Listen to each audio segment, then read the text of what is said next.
client's brief for Madame Hanoi was a result of a bit of a process. A bit of a background to all this is that Adelaide's changing with the Adelaide Oval redevelopment. The whole of that area around the west end of the city is adapting to a new laneway lifestyle. A bit like Melbourne's laneways, but they've got their own style.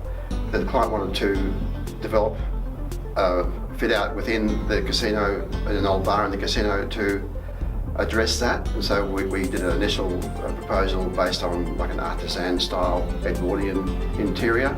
Then the client got the chef Nic Watt on board from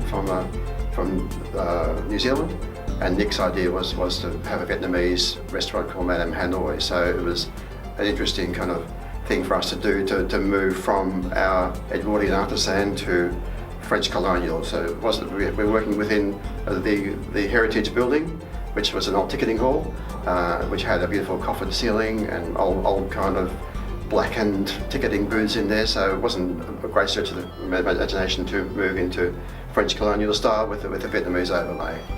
So we've done that by keeping the interior. We couldn't touch the interior because it was a heritage interior. Worked with that and applied dark lining boards to the interior to feel like a Vietnamese guest house, to get a nice kind of darkness to the space. So you walk in from the bright outside into the dark interior. The inspiration for Madame Hanoi came from the chef Nic Watt, who came from New Zealand. He's had an idea to have a French colonial / Vietnamese style food offer, and we had already started on a journey of designing a space, and he came on board early, and we worked with him to reinterpret what we had done to pick up on a Vietnamese theme for his food to sit within. So the key design challenges here were the heritage implications of this building. Given it's a heritage listed building, we've got the beautiful vaulted ceilings. We're sitting over top of the ticket booth windows at the moment. So anything that we touched, we had to run past heritage, state heritage architects and consultants. So the way that we've gone about it is obviously touching it lightly. We've got the terrace areas that cantilever over top of the ticket windows, and it still maintains that heritage element of the ticket booth windows.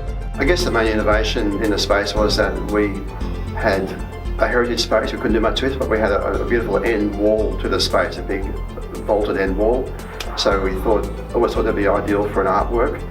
So a bit of research, we found that Emma Hack, who's from Adelaide, who's a prominent artist who worked on the Gautier, Somebody I Used to Know video. She did the body painting for that. We got her to work up a Madame Hanoi character, which she did with her models, her kind of hand-painted models, which she then photographed and then transferred to wallpaper to create a mural at the end of the space, which dominates the space and creates the talking point in the space, and basically it's what everybody looks at and loves in the space.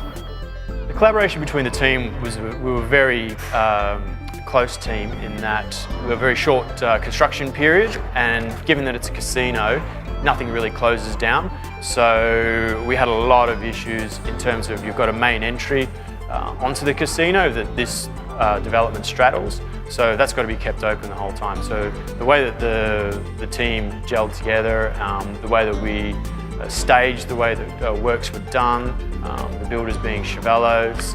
We had a local artist, Emma Hack, that was involved in the project. She also helped to curate downstairs.